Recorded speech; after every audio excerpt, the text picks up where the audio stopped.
भगवान श्री कृष्ण से पहुंचे आए मोर चुमा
जहाँ भी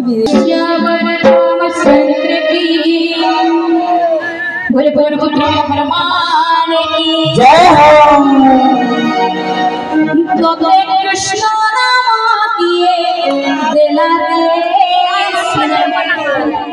सो फ्रेंड्स एवेका जेनटा कि मामा रुटी बनई दूसरे जेन मैंने जेन पारायण गाँव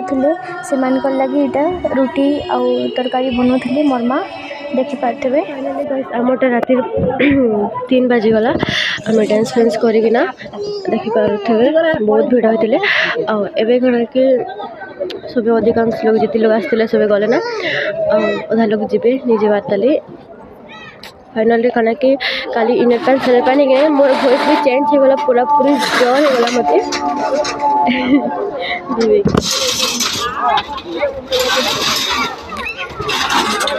वीडियो का मैं इनो एंड करना वीडियो भल लाइक शेयर कमेंट और प्लीज चैनल सब्सक्राइब कर देवे थैंक यू ऑल फिर मिलमा नेक्स्ट ब्लॉग सो फ्रेंड्स आज के सब लोग मैंने घर के जो छना गला है मतलब भल लाबार देखी पारे खाली खाली सा लगवा घर कांदी ना एत लोग सडन आसते सडन जीवे और घर हालत देखिए सब दुखरे अच्छा कारण है कि सबे आ देख जो छन्न हाँ दुख लगसी जिते होते लोग होते सांगे सब पलास नहीं निका आम निनी गोटे पाखे अच्छे कांदुला कि बोले मुझे धरी पकानी छुआ गोटे तार हाथ चेपे देला आ देख अधा टेन सामान में नहीं आसबार ताली रंधा पड़ा है आज का मटन करथिनु काजी कि ना काली तो खाइनी घर समाज दिन आइस नहीं करन लगे आज कनु आम ना निनी मुझे भी जासी घर लोग में जो तो टे अलविदा दोस्त कहवा लगे अब मो देह भी ठीक ना न मोर माँ छाड़ी दीजिए बाकी मुझे तो तक नहीं जा पारे मत भल लाबार तो याड़े गले न एकतरा पलम से नानी मैंने गले न एवं का जी बागबोरी डटा आरु हे ठाकुर आउ मोर बड़मा आउ सान काण के जो चिकी जिन बाबू हेटा मोर मामा मैंने नहीं जो बोलू सन जे मोर बड़मा नहीं आमे जिमुना बोल